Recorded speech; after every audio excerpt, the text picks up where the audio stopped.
बल्कि राष्ट्रीय संकल्प का प्रतीक बना दिया। वंदे मातरम की ऊर्जा आज भी उतनी प्रखर है जितनी स्वतंत्रता संग्राम के दिनों में थी। अतः मैं माननीय प्रधानमंत्री जी से अनुरोध करता हूं कि वह इस विषय पर अपने विचार सदन को साझा करें।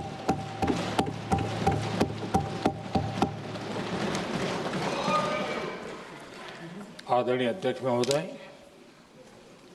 मैं आपका और सदन के सभी माननीय सदस्यों का हृदय से आभार व्यक्त करता हूं कि हमने इस महत्वपूर्ण अवसर पर एक सामूहिक चर्चा का रास्ता चुना है। जिस मंत्र ने, जिस जयघोष ने देश की आजादी के आंदोलन को ऊर्जा दी थी, प्रेरणा दी थी, त्याग और तपस्या का मार्ग दिखाया था, उस वंदे मातरम का पुण्य स्मरण करना इस सदन में हम सबका ये बहुत बड़ा सौभाग्य है और हमारे लिए गर्व की बात है कि वंदे मातरम के 150 वर्ष निमित्त इस ऐतिहासिक अवसर के हम साक्षी बन रहे हैं।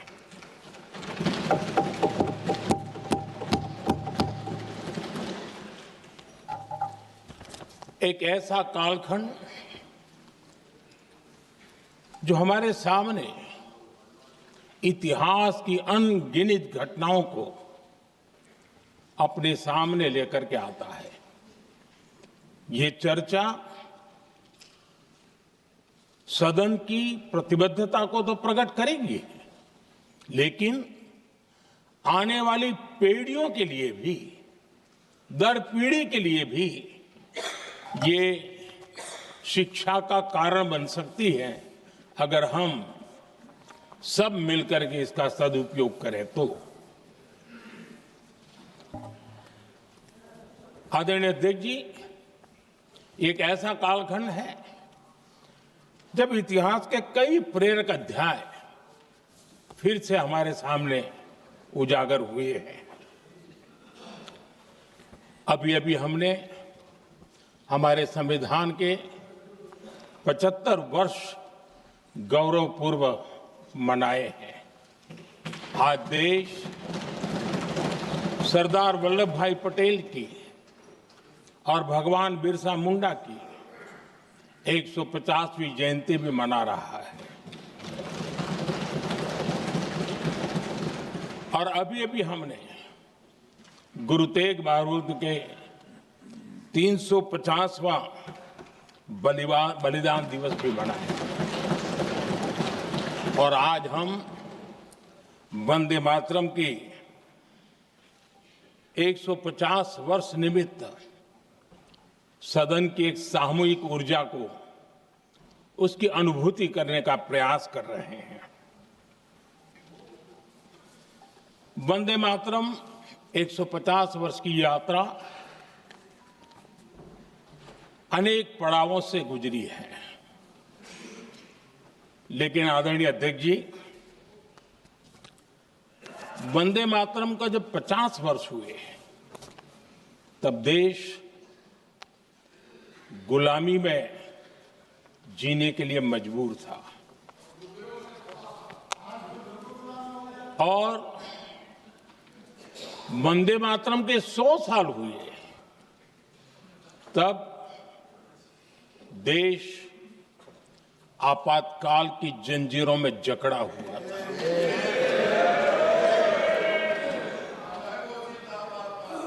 जब वंदे मातरम 100 साल के अत्यंत उत्तम पर्व था, तब भारत के संविधान का गला घोंट दिया गया था। जब वंदे मातरम 100 साल का हुआ, तब देशभक्ति के लिए जीने मरने वाले लोगों को जेल के सलाखों के पीछे बंद कर दिया गया था। जिस वंदे मातरम के गीत ने देश को आजादी की ऊर्जा दी थी, उसके जब 100 साल हुए तो दुर्भाग्य से एक काला कालखंड हमारे इतिहास में उजागर हो गया। हम लोकतंत्र के गिरोह में थे।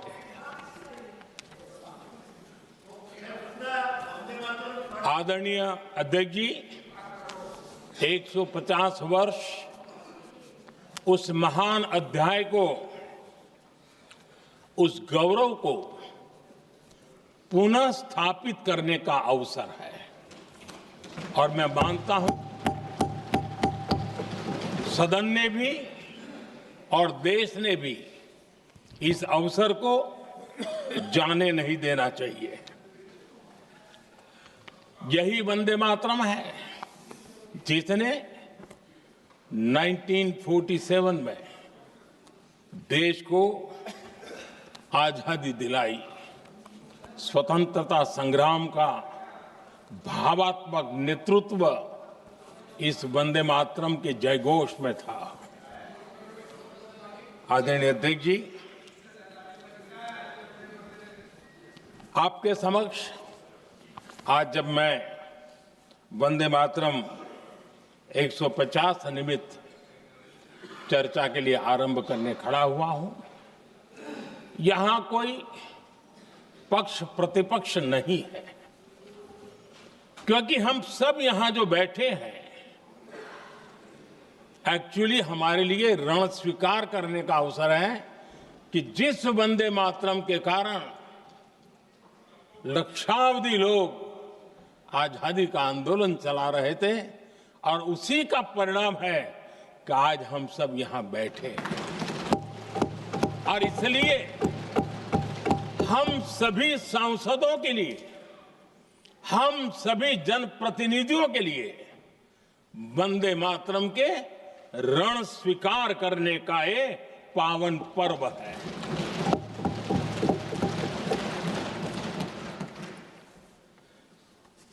और इससे हम प्रेरणा लेकर के वंदे मातरम की जिस भावना ने देश की आजादी का जंग लड़ा, उत्तर दक्षिण पूर्व पश्चिम पूरा देश एक स्वर से वंदे मातरम बोल के आगे बढ़ा।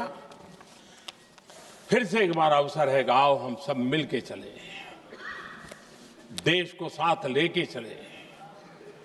आजादी के दीवानों ने जो सपने देखे थे, उन सपनों को पूरा करने के लिए वंदे मातरम 150 हम सबकी प्रेरणा बने, हम सबकी ऊर्जा बने और देश आत्मनिर्भर बने। 2047 में विकसित भारत बना करके हम रहे, इस संकल्प को दोहराने के लिए ये वंदे मातरम हमारे लिए एक बहुत बड़ा अवसर है। आदरणीय अध्यक्ष जी, दादा तबीयत तो ठीक है ना? नहीं, कभी कभी इस उम्र में हो जाता है। आदरणीय अध्यक्ष जी, वंदे मातरम की इस यात्रा की शुरुआत बंकिम चंद्र जी ने 1875 में की थी और गीत ऐसे समय लिखा गया था जब 1857 के स्वातंत्र संग्राम के बाद अंग्रेज सल्तनत बौखलाई हुई थी, भारत पर भांति भांति के दबाव डाल रही थी, भांति भांति के जुल्म कर रही थी और भारत के लोगों को मजबूर किया जा रहा था अंग्रेजों के द्वारा। और उस समय उनका जो राष्ट्रीय गीत था, गॉड सेव द क्वीन, इसको भारत में घर घर पहुंचाने का एक षड्यंत्र चल रहा था। ऐसे समय बंकिम दा ने चुनौती दी और ईंट का जवाब पत्थर से दिया। और उसमें से वंदे मातरम का जन्म हुआ।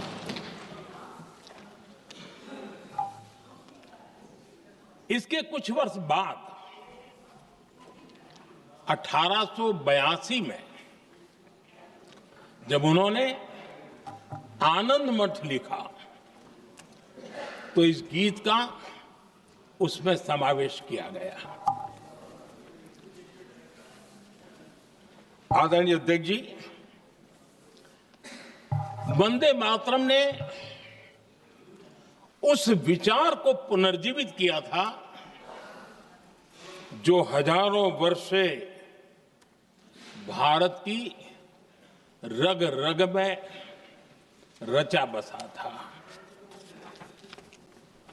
उसी भाव को, उसी संस्कारों को, उसी संस्कृति को, उसी परंपरा को उन्होंने बहुत ही उत्तम शब्दों में, उत्तम भाव के साथ वंदे मातरम के रूप में हम सबको बहुत बड़ी सौगात दी थी। वंदे मातरम ये सिर्फ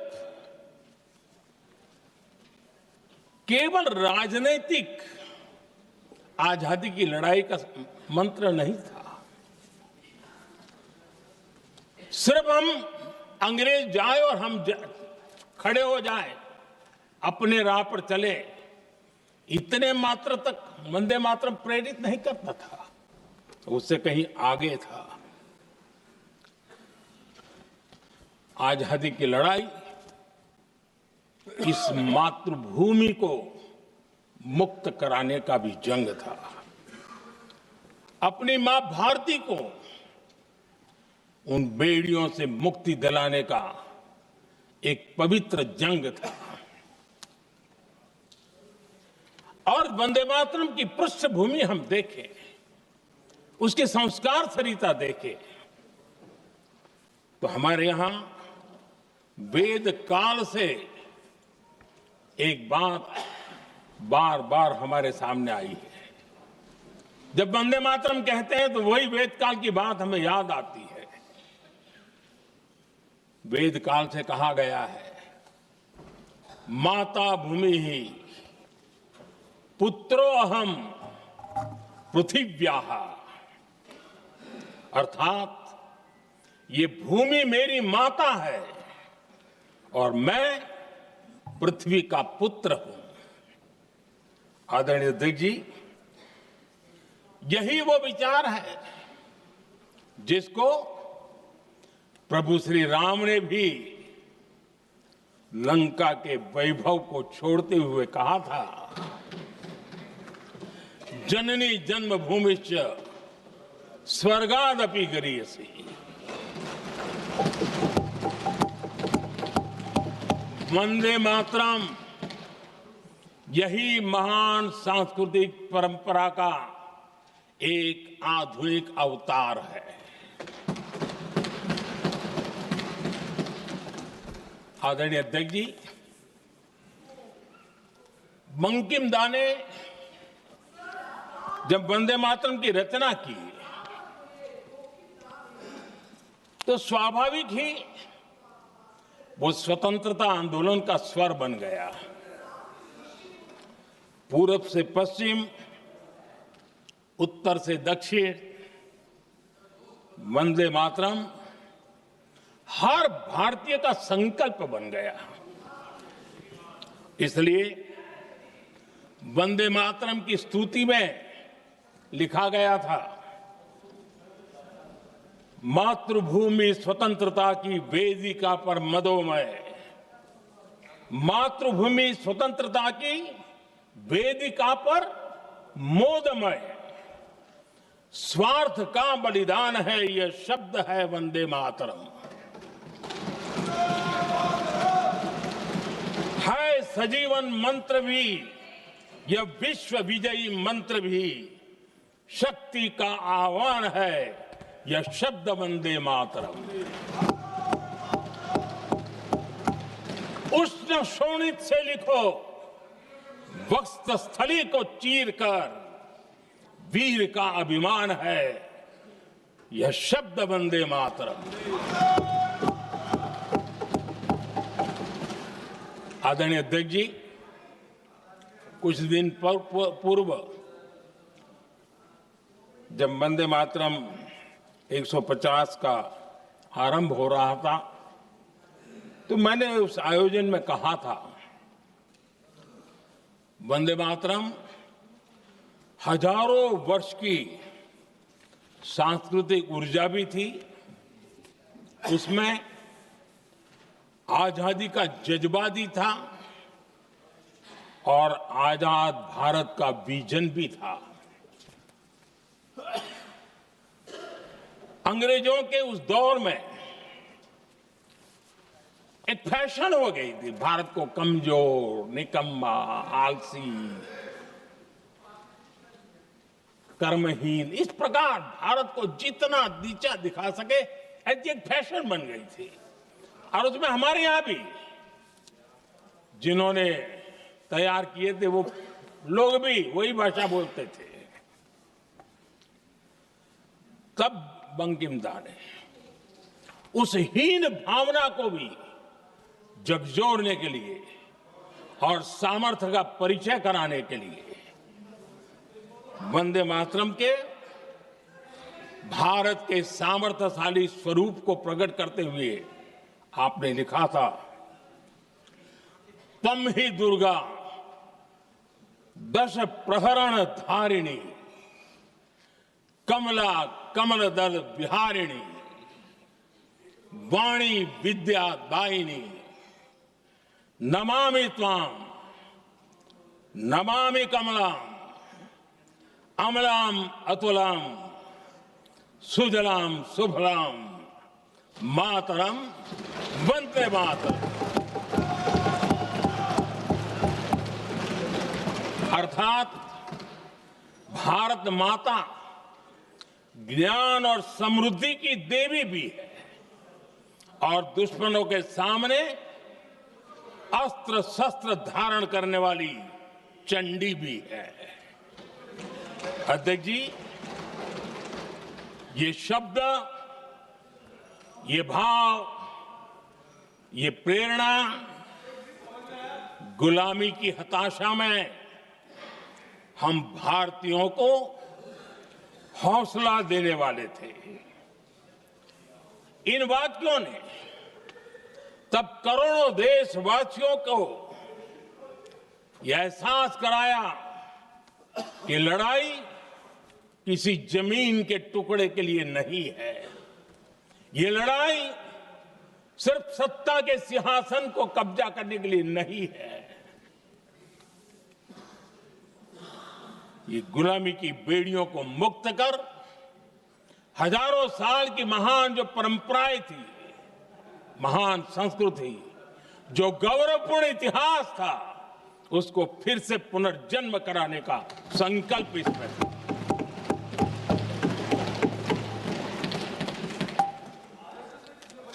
आदरणीय अध्यक्ष जी,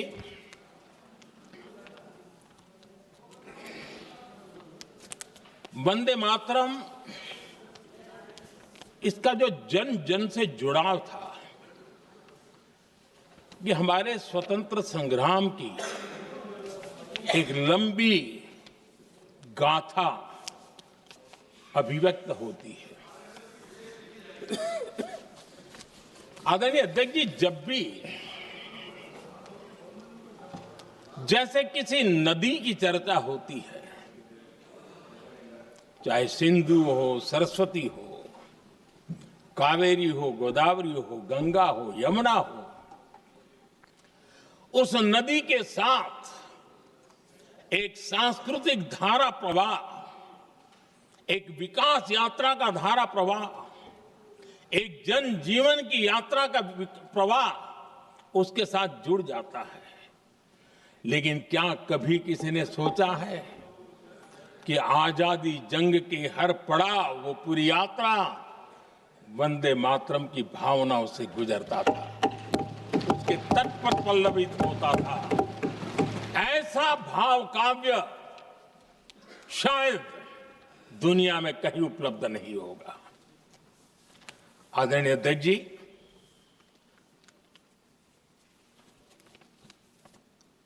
अंग्रेज समझ चुके थे कि 1857 के बाद लंबे समय तक भारत में टिकना उनके लिए मुश्किल लग रहा था। और जिस प्रकार से वो अपने सपने लेकर के आए थे, तब उनको लगा कि जब तक भारत को बांटेंगे नहीं, जब तक भारत को टुकड़ों में नहीं बांटेंगे, भारत में ही लोगों को एक दूसरे से लड़ाएंगे नहीं, तब तक यहां राज करना मुश्किल है। और अंग्रेजों ने बांटो और राज करो इस रास्ते को चुना और उन्होंने बंगाल को इसकी प्रयोगशाला बनाया, क्योंकि अंग्रेज भी जानते थे वो एक वक्त था जब बंगाल का बौद्धिक सामर्थ्य देश को दिशा देता था, देश को ताकत देता था, देश को प्रेरणा देता था। और इसलिए अंग्रेज भी चाहते थे कि बंगाल का ये जो सामर्थ्य है वो पूरे देश की शक्ति का एक प्रकार से केंद्र बिंदु है। और इसलिए अंग्रेजों ने सबसे पहले बंगाल के टुकड़े करने की दिशा में काम किया। और अंग्रेजों का मानना था कि एक बार बंगाल टूट गया तो ये देश भी टूट जाएगा और वो यावत चंद्र दिवाकरो राज करते रहेंगे, ये इनकी सोच थी। 1905 में अंग्रेजों ने बंगाल का विभाजन किया, लेकिन जब अंग्रेजों ने 1905 में ये पाप किया तो वंदे मातरम चट्टान की तरह खड़ा रहा। बंगाल की एकता के लिए वंदे मातरम गली गली का नाद बन गया था और वही नारा प्रेरणा देता था। अंग्रेजों ने बंगाल विभाजन के साथ ही भारत को कमजोर करने के बीच और अधिक बोने की दिशा पकड़ ली थी। लेकिन वंदे मातरम एक स्वर एक सूत्र के रूप में अंग्रेजों के लिए चुनौती बनता गया और देश के लिए चट्टान बनता गया। आदरणीय अध्यक्ष जी, बंगाल का विभाजन तो हुआ, लेकिन एक बहुत बड़ा स्वदेशी आंदोलन खड़ा हुआ और तब वंदे मातरम हर तरफ गूंज रहा था। अंग्रेज समझ गए थे कि बंगाल की धरती से निकला बंकिम दा का ये भाव सूत्र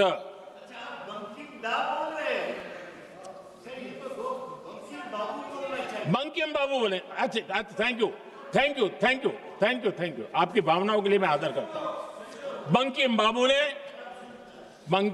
ने थैंक यू दादा, थैंक यू। हाँ, आपको तो दादा कह सकता हूं ना,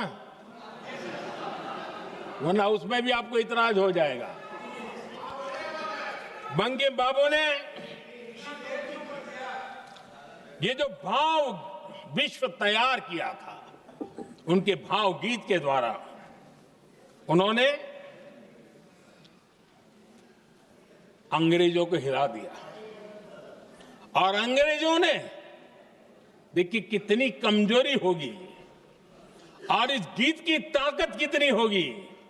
अंग्रेजों ने उसको कानूनी रूप से प्रतिबंध लगाने के लिए मजबूर होना पड़ा था। गाने पर सजा, छापने पर सजा, इतना ही नहीं, वंदे मातरम शब्द बोलने पर भी सजा। इतने कठोर कानून लागू कर दिए गए थे। हमारे देश की आजादी के आंदोलन में सैकड़ों महिलाओं ने नेतृत्व किया, लक्षावधि महिलाओं ने योगदान दिया। एक घटना का मैं जिक्र करना चाहता हूं।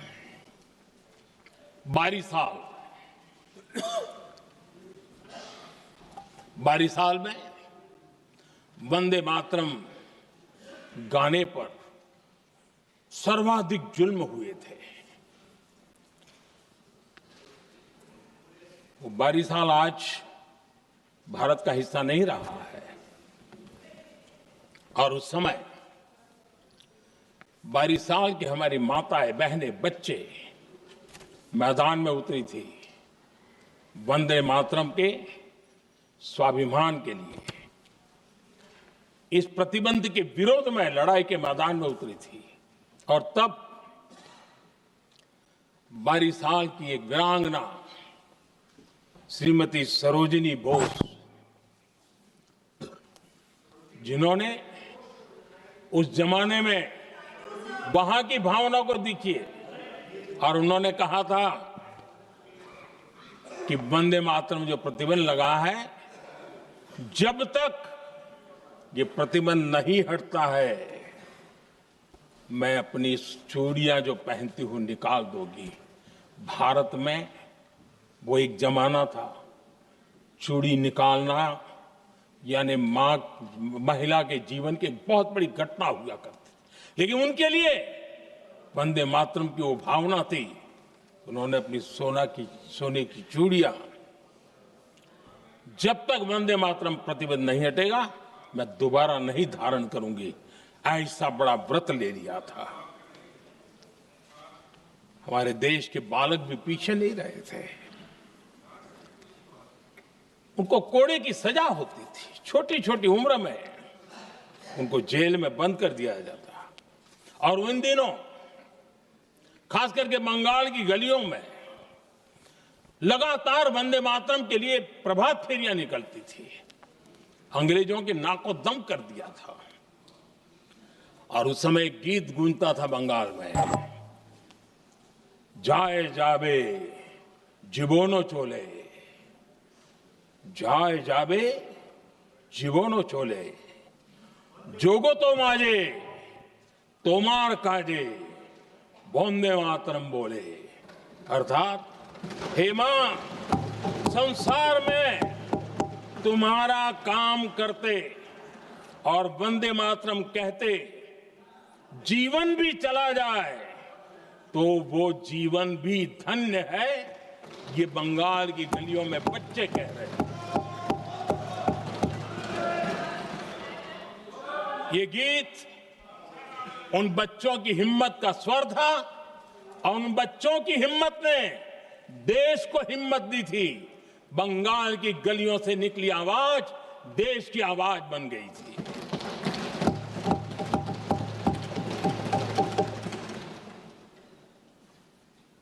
उन्नीस 1905 में फरीदपुर के गांव में बहुत छोटी छोटी उम्र के बच्चे जब वंदे मातरम के नारे लगा रहे थे, अंग्रेजों ने बेरहमी से उन पर कोड़े मारे थे।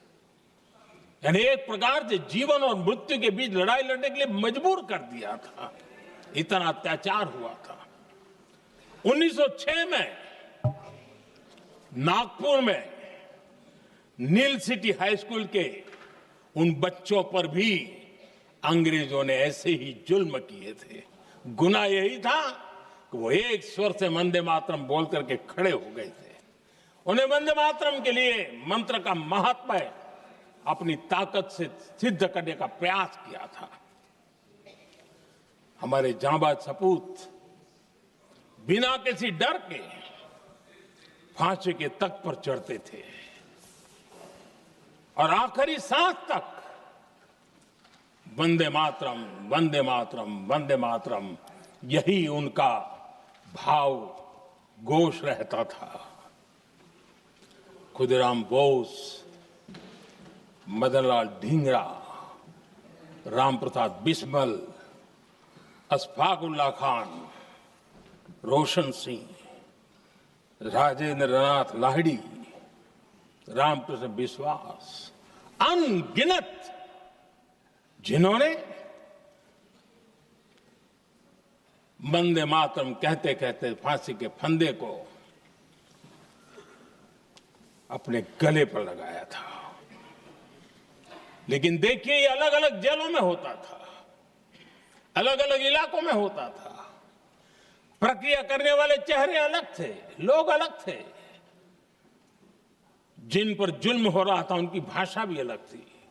लेकिन एक भारत श्रेष्ठ भारत, इन सब का मंत्र एक ही था, वंदे मातरम।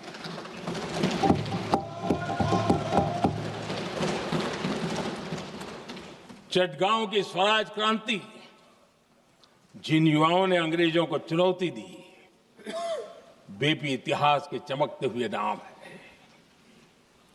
हरगोपाल बाल, पुलिन विकास घोष, त्रिपुर सेन, इन सब ने देश के लिए अपना बलिदान दिया। मास्टर सूर्यसेन को 1934 में जब फांसी दी गई, तब उन्होंने अपने साथियों को एक पत्र लिखा, और पत्र में एक ही शब्द की गूंज थी, और वो शब्द था वंदे मातरम।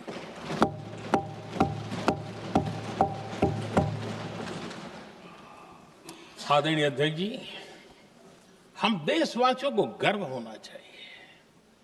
दुनिया के इतिहास में कहीं पर भी ऐसा कोई काव्य नहीं हो सकता, ऐसा कोई भावगीत नहीं हो सकता जो सदियों तक एक लक्ष्य के लिए कोटि कोटि जनों को प्रेरित करता हो और जीवन आहूत करने के लिए निकल पड़ते हो। दुनिया में ऐसा कोई भावगीत नहीं हो सकता जो वंदे मातरम। पूरे विश्व को पता होना चाहिए कि गुलामी के कालखंड में भी ऐसे लोग हमारे यहां पैदा होते थे जो इस प्रकार के भावगीत की रचना कर सकते थे। ये विश्व के लिए अजूबा है, हमें गर्व से कहना चाहिए, तब दुनिया भी मानना शुरू करेगी। ये हमारी स्वतंत्रता का मंत्र था, ये बलिदान का मंत्र था, ये ऊर्जा का मंत्र था, ये सात्विकता का मंत्र था, ये समर्पण का मंत्र था, ये त्याग और तपस्या का मंत्र था, संकटों को सहने का सामर्थ्य देने का ये मंत्र था, और वो मंत्र वंदे मातरम था। और इसलिए गुरुदेव रविंद्रनाथ टैगोर ने लिखा था, उन्होंने लिखा था, एकी सूत्रे बांधी आछी सोहोस्टोटी मौन, एक ही कार्य सौंपी आछी सहस्त्र जीवन, वंदे मातरम। अर्थात एक सूत्र में बंधे हुए सहस्त्र मन, एक ही कार्य में अर्पित सहस्त्र जीवन, वंदे मातरम। ये रविंद्रनाथ टैगोर जी ने लिखा। आदरणीय अध्यक्ष जी, उसी कालखंड में वंदे मातरम की रिकॉर्डिंग दुनिया के अलग अलग भागों में पहुंची, और लंदन में जो क्रांतिकारियों की एक प्रकार से तीर्थ भूमि बन गया था, वो लंदन का इंडिया हाउस, वीर सावरकर जी ने वहां वंदे मातरम गीत, और वहां ये गीत बार बार गूंजता था। देश के लिए जीने मरने वालों के लिए वो एक बहुत बड़ा प्रेरणा का अवसर रहता था। उसी समय बिपिन चंद्र पाल और महर्षि अरविंद घोष, उन्होंने अखबार निकाले, उस अखबार का नाम भी उन्होंने वंदे मातरम रखा। यानी डगर डगर पर अंग्रेजों की नींद हराम करने के लिए वंदे मातरम काफी हो जाता था और इसलिए उन्होंने इस नाम रखा।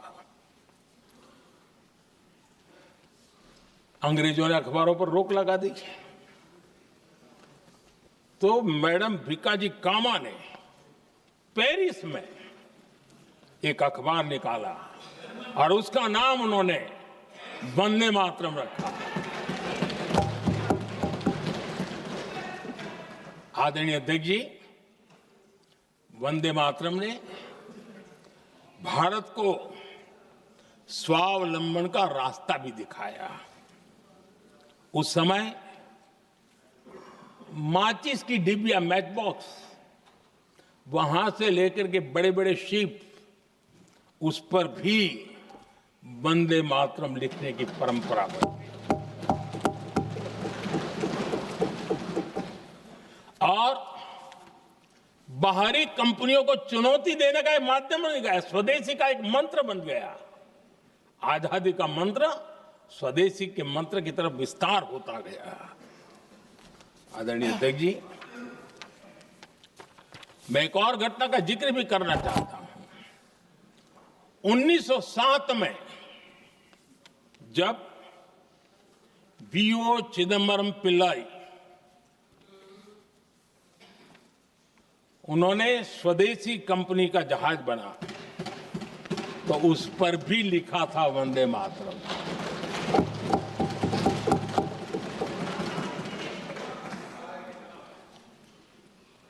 राष्ट्र कवि सुब्रमण्य भारती ने वंदे मातरम को तमिल में अनुवाद किया, स्तुति गीत लिखे। उनके कई तमिल देशभक्ति गीतों में वंदे मातरम की श्रद्धा साफ साफ नजर आती है। शायद सभी लोगों को, हो सकता है तमिलनाडु के लोगों को पता हो, लेकिन सभी लोगों को ये बात का पता ना हो कि भारत का ध्वज गीत भी सुब्रमण्यम भारती ने ही लिखा था।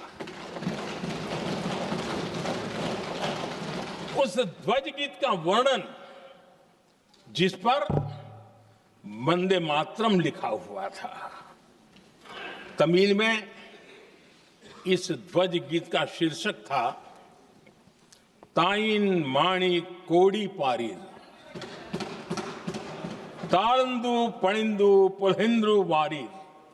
अर्थात देश प्रेमियों, दर्शन कर लो, सविनय अभिनंदन कर लो, मेरी मां की दिव्य ध्वजा का वंदन कर लो।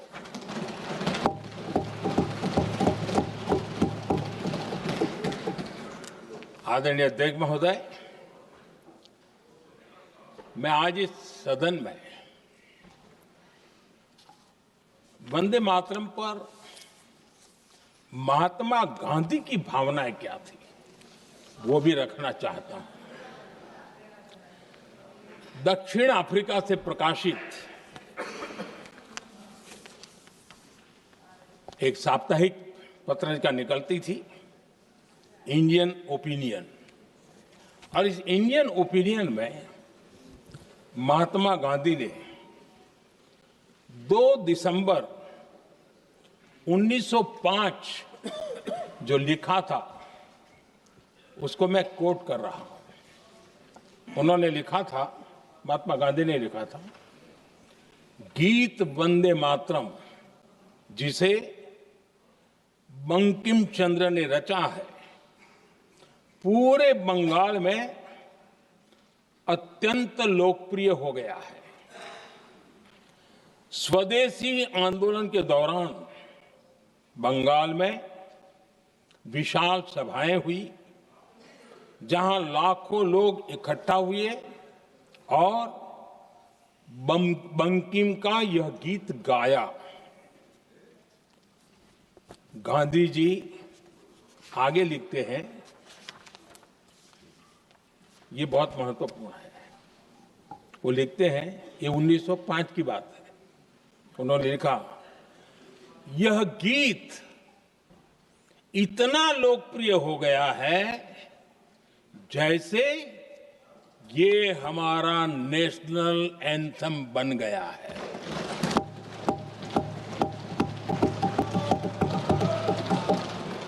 इसकी भावनाएं महान है और यह अन्य राष्ट्रों के गीतों से अधिक मधुर है। इसका एकमात्र उद्देश्य हम में देशभक्ति की भावना जगाना है। यह भारत को मां के रूप में देखता है और उसकी स्तुति करता है। अध्यक्ष जी, जो वंदे मातरम 1905 में महात्मा गांधी को नेशनल एंथम के रूप में दिखता था, देश के हर कोने में, हर व्यक्ति के जीवन में जो भी देश के लिए जीता जानता, देश के लिए जागता था, उन सब के लिए वंदे मातरम की ताकत बहुत बड़ी थी। वंदे मातरम इतना महान था, जिसकी भावना इतनी महान थी, तो फिर पिछली सदी में इसके साथ इतना बड़ा अन्याय क्यों हुआ?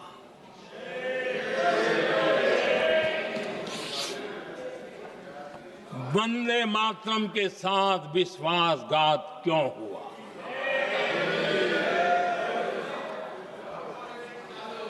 ये अन्याय क्यों हुआ? वो कौन सी ताकत थी जिसकी इच्छा खुद पूज्य बापू की भावनाओं पर भी भारी पड़ गई, जिसने वंदे मातरम जैसी पवित्र भावना को भी विवादों में घसीट दिया? मैं समझता हूं कि आज जब हम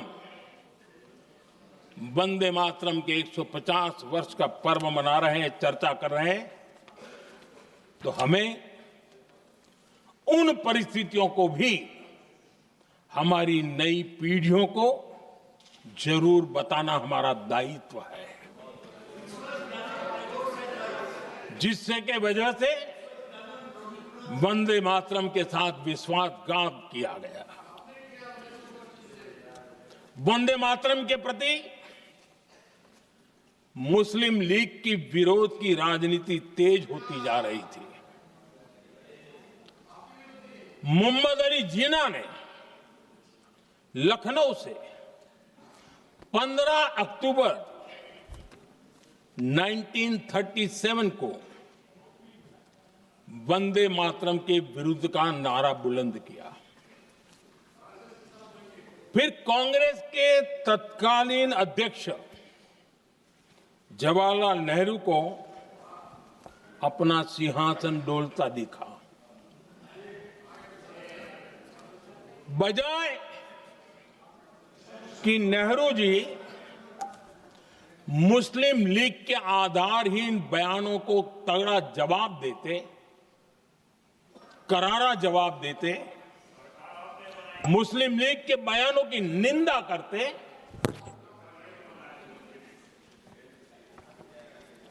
और वंदे मातरम के प्रति खुद की भी और कांग्रेस पार्टी की भी निष्ठा को प्रकट करते, लेकिन उल्टा हुआ। वो ऐसा क्यों कर रहे, वो तो पूछा ही नहीं, न जाना, लेकिन उन्होंने वंदे मातरम की ही पड़ताल शुरू कर दी। जिन्ना के विरोध के 5 दिन बाद ही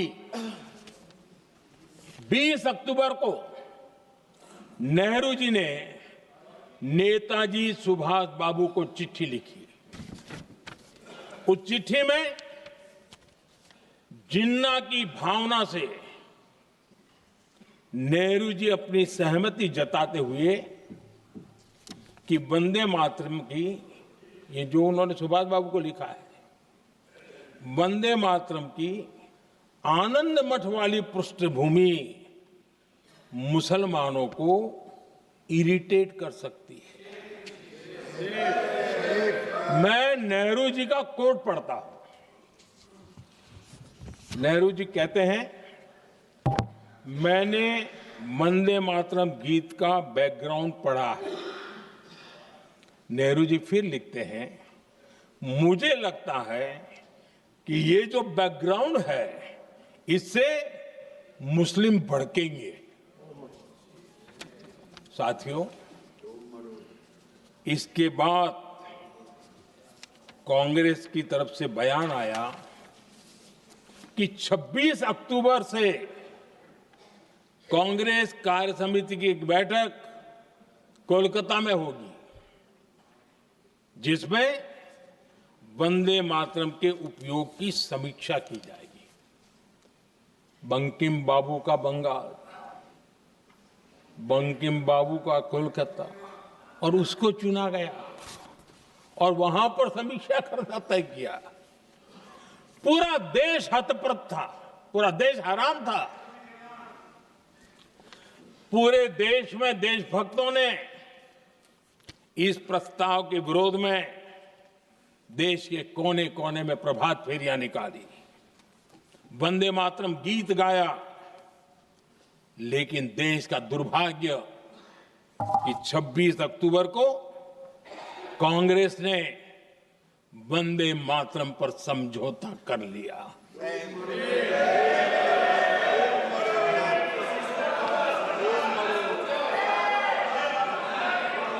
वंदे मातरम के टुकड़े करने के फैसले में,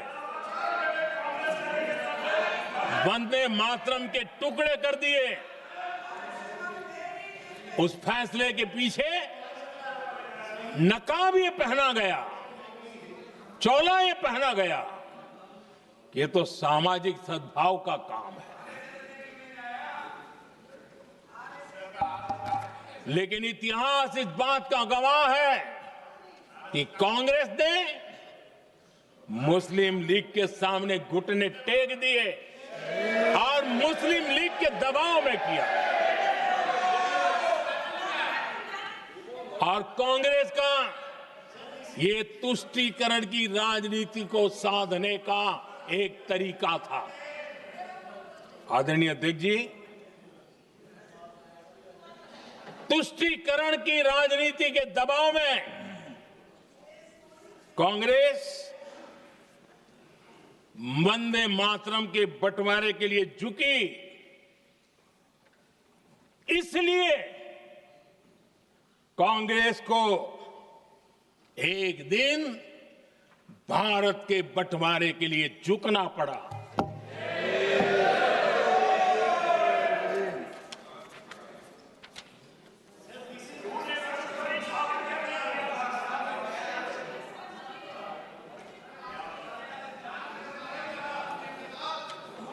मुझे लगता है कांग्रेस ने आउटसोर्स कर दिया है।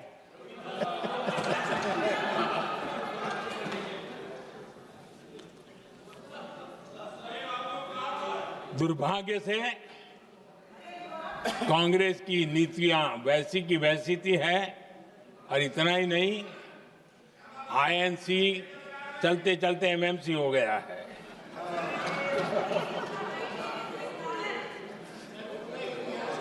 आज भी कांग्रेस और उसके साथी और जिन जिन के नाम साथ कांग्रेस जुड़ा हुआ है, सब वंदे मातरम पर विवाद खड़ा करने की कोशिश करते हैं। आदरणीय अध्यक्ष महोदय, किसी भी राष्ट्र का चरित्र, उसकी जीवटता,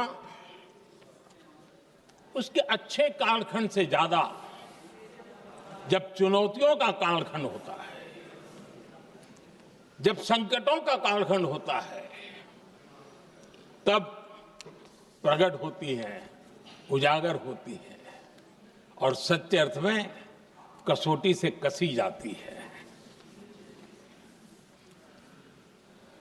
जब कसौटी का काल आता है, तब ही ये सिद्ध होता है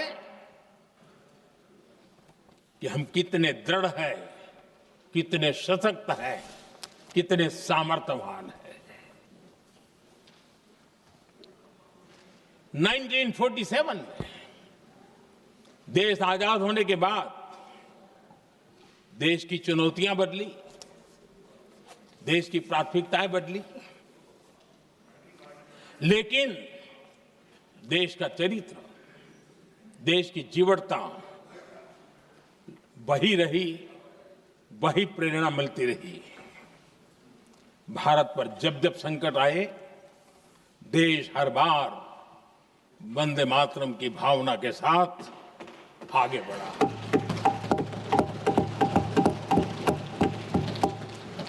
बीच का कालखंड कैसा गया जाने दो, लेकिन आज भी 15 अगस्त 26 जनवरी की जब बात आती है, हर घर तिरंगा की बात आती है, चारों तरफ वो भाव दिखता है, तिरंगे झंडे फहराते हैं। एक जमाना था जब देश पर खाद्य का संकट आया, वही वंदे मातरम का भाव था।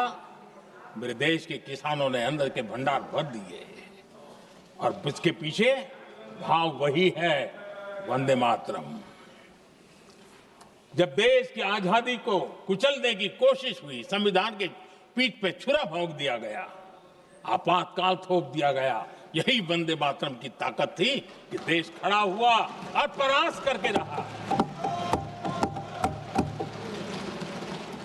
देश पर जब भी युद्ध थोपे गए, देश को जब भी संघर्ष की नौबत आई, यही वंदे मातरम का भाव था। देश का जवान सीमाओं पर अड़ गया और मां भारती का झंडा फहराता रहा, विजय से प्राप्त कर।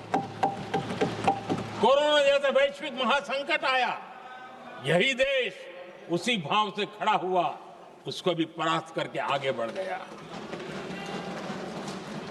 आदरणीय अध्यक्ष जी, यह राष्ट्र की शक्ति है, यह राष्ट्र को भावनाओं से जोड़ने वाला सामर्थ्यवान एक ऊर्जा प्रवाह है, ये चेतना प्रवाह है, ये संस्कृति की अविरल धारा का प्रतिबिंब है, उसका प्रकटीकरण है। ये वंदे मातरम हमारे लिए सिर्फ स्मरण करने का काल नहीं, एक नई ऊर्जा, नई प्रेरणा का लेने का काल बन जाए, और हम उसके लिए प्रति समर्पित होते चले। और मैंने पहले कहा, हम लोगों पर तो कर्ज है वंदे मातरम का।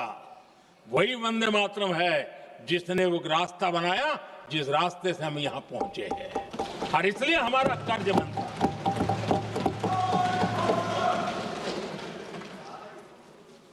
भारत हर चुनौतियों को पार करने में सामर्थ्य है। वंदे मातरम के भाव की वो ताकत है।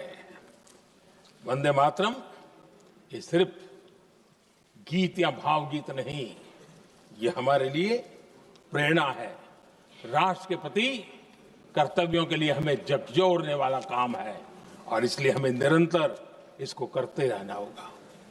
हम आत्मनिर्भर भारत का सपना लेकर के चल रहे हैं, इसको पूरा कर रहे हैं। वंदे मातरम हमारी प्रेरणा है। हम स्वदेशी आंदोलन को ताकत देना चाहते हैं। समय बदला होगा, रूप बदले होंगे, लेकिन पूज्य गांधी ने जो भाव व्यक्त किया था, उस भाव की ताकत आज भी मौजूद है, और वंदे मातरम हमें जोड़ता है। देश के महापुरुषों का सपना था स्वतंत्र भारत का। देश की आज की पीढ़ी का सपना है समृद्ध भारत का। आजाद भारत का सपने को सिंचा था वंदे भारत की भावना है, वंदे मातरम की भावना ने। समृद्ध भारत के सपने को सिंचेगा वंदे मातरम की भावना।